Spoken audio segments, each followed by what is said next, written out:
Shalom, shalom.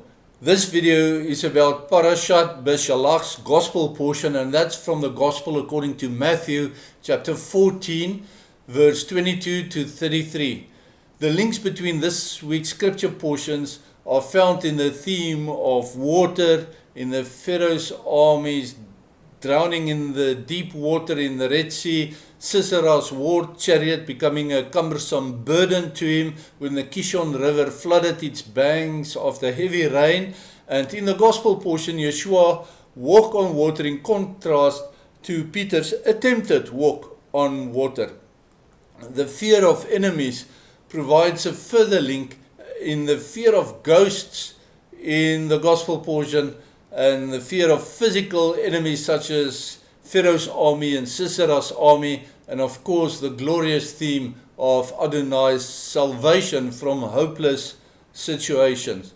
We get more color to this portion if we also read the parallel passages from the Gospel of Mark chapter 6 verse 45 to 52 and the Gospel of John chapter 6 verse 16 to 21.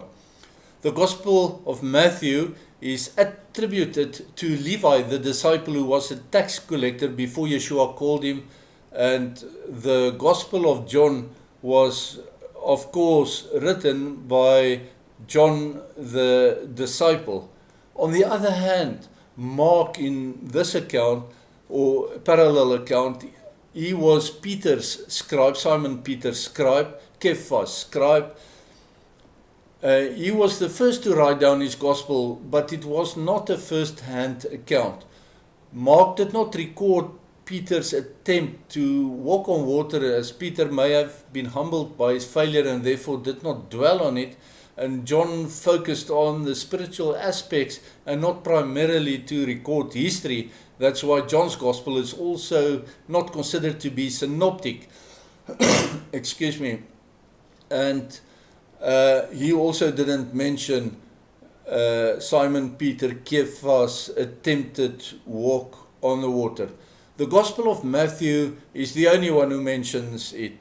It was written by Levi, as I explained, and Levi wrote this Gospel to clear up areas in which Mark may have lacked some detail. So Matthew is more accurate than Mark when there are areas of doubt or conflict between the Gospels. I'll tell that to you just so that you know. But in all of them, the disciples, all of these three Gospels, the disciples' fear when they first saw Yeshua walking on the water is recorded. Good day, my name is Barney de Klerk. I'm not a Bible teacher, I'm a student of God's Word, and I love sharing with you what I'm learning from the weekly scripture portions. Right away, after the multiplication of bread and fish, Yeshua made the disciples get into a boat and go ahead of him to the other side, while he sent the crowds away. Yeshua wanted to spend some time alone in prayer. Yeshua knew that the disciples' departure would signal the crowds to depart, and he saw them off. And the disciples went ahead to the other side, not knowing how Yeshua will meet them there. Just as in our lives, we also do not need to know God's plan for meeting us in our own lives, where He's sending us. As long as we go where He sends us, He will meet us there. Remember how Adonai told Moses in Exodus 14 verse 15 to stop crying on the Muvaiba beach and take the next step forward in faith into the sea, not realizing that the sea could be split. Well, a correction, as I think of Jonah, God will also meet you when you go off the rails and return you by hook or by crook or by fish or by path through the Red Sea to where He sent you, if you found grace in His eyes, and if you are not going where He sent you. If you harden your heart against Him, well, then you may find yourself inside the sharks of the Red Sea with Pharaoh's army. The same applied to Kephas, Simon Peter, when he started to doubt and Yeshua had to pull him out. He pulled him back into the boat where he was supposed to be. There's something I'm not going to talk about too much, but just mention that before Yeshua was sleeping in the boat when a storm hit, and then when they woke him, he quieted the storm down. He illustrated to them what a grain of faith can do. You can have authority over the elements. And here he sent them alone without himself into the raging wind. And the Gospel of John records that they were about 3 or 4 kilometers, I think, offshore.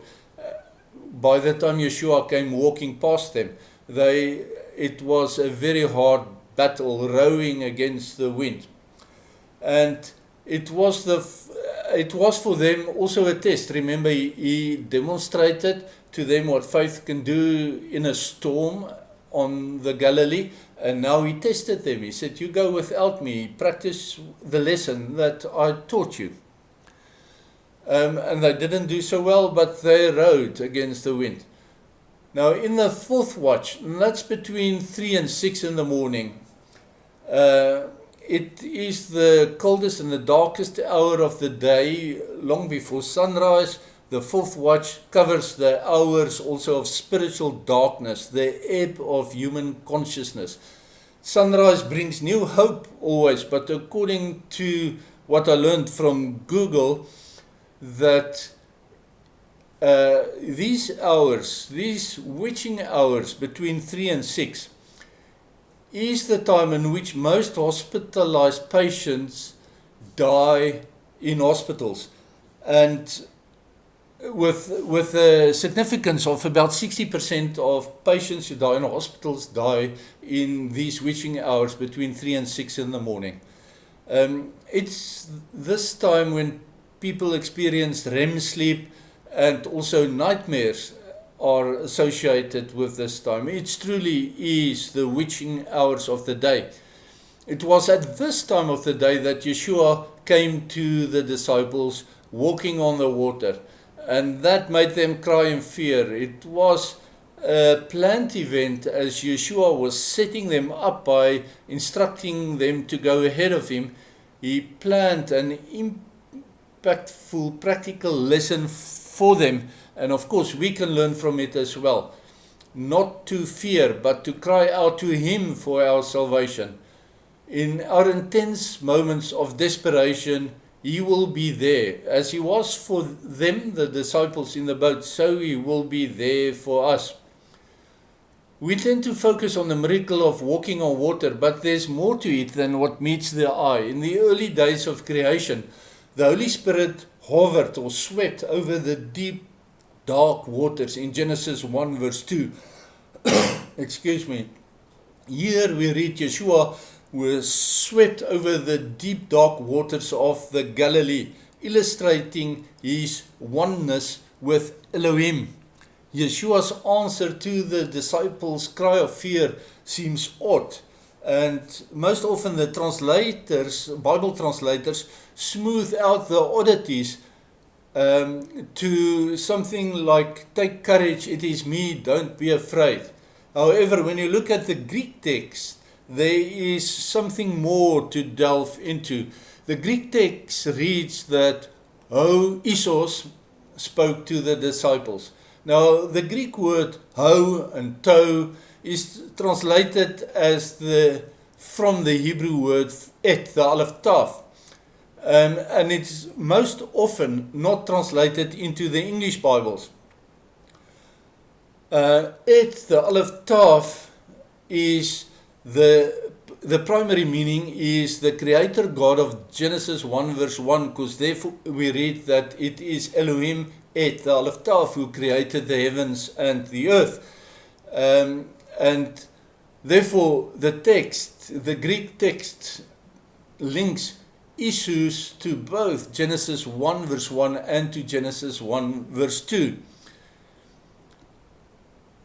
Yeshua, his Hebrew name,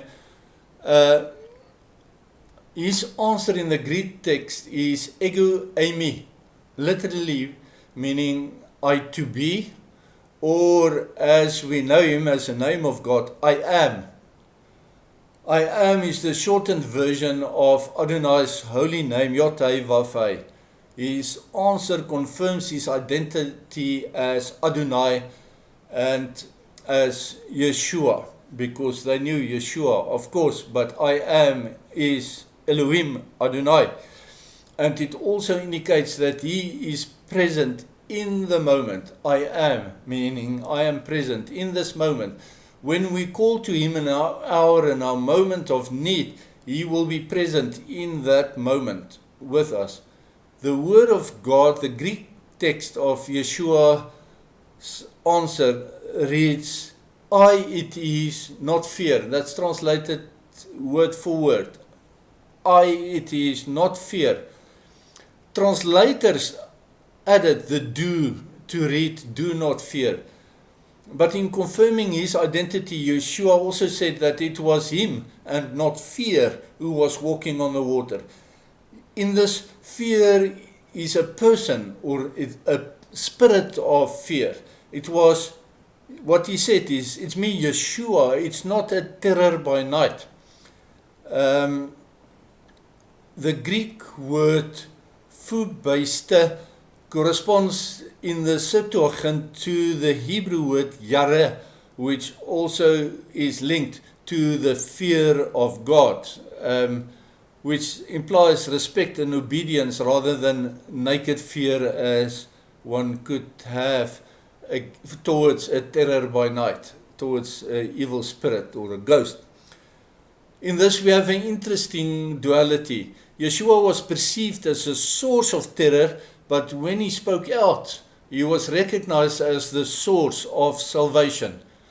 The same duality is seen in his first coming as the suffering servant leper Messiah, the son of Joseph, in stark contrast with his return as the conquering King of Kings, the Messiah, son of David.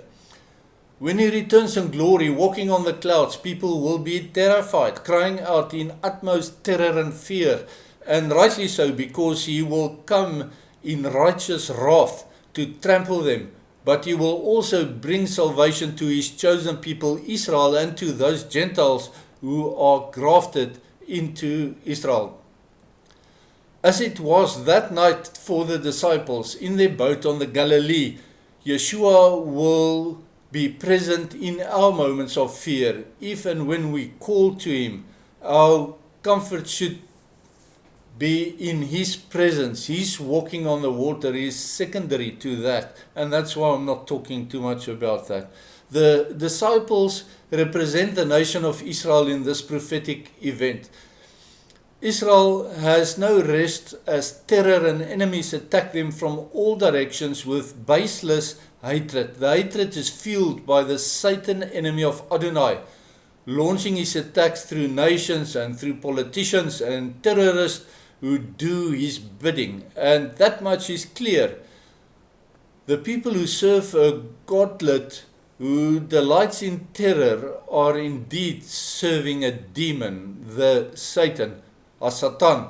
The people around the world who support them, as well as those who shrug their shoulders in a nonchalant gesture, also plays on the satanic team. And those people, you can identify them easily. Those are the people who hate the Jews. Those are the people who want to divide the Holy Land. As the disciples did, Israel will be the first to see and recognize Yeshua upon his return, as he will return to the Mount of Olives in Jerusalem. This time he will not sweat blood in the olive press Gethsemane, but he will trample the winepress in fury. Israel will cry out in fear because in that moment they will recognize their Messiah. But he will answer them as he answered the disciples in their fear, with Ani Yeshua, not fear, and then all Israel will be saved, as it is written by Paul in Romans 11:26. This is the prophecy of Yeshua's walking on the sea event, how it will eventually play out. Gentiles who are not in the boat with Israel will find themselves in the winepress, and they will be trampled. every person standing with or against Yeshua, the Jewish Messiah, is revealed in their attitude with and towards Israel. Your attitude towards Israel and towards the Jews is the litmus test of your standing with Yeshua or against him. Yes, we conclude that Yeshua really is the Son of God. Not only did he walk on water as the Holy Spirit of God hovered or swept over the creation waters, but he also had authority over the wind. The Hebrew word for wind is ruach, haruach. Yeshua has authority over the spirit, haruach. In Proverbs 30 verse 4, we read a question that's posed to us. Who has gone up into heaven and come down? Who has gathered the wind in the palm of his hand? The answer is Yeshua. And the only possible explanation is that Yeshua truly is the Son of God. And with that, I pray that Adonai Eloheinu will bless you and keep you, that he will shine his face upon you and be gracious to you, that he will lift his countenance upon you, and that he will give you shalom, even in the storm. Just cry out to him. He will be Emmanuel for you. Shalom, shalom.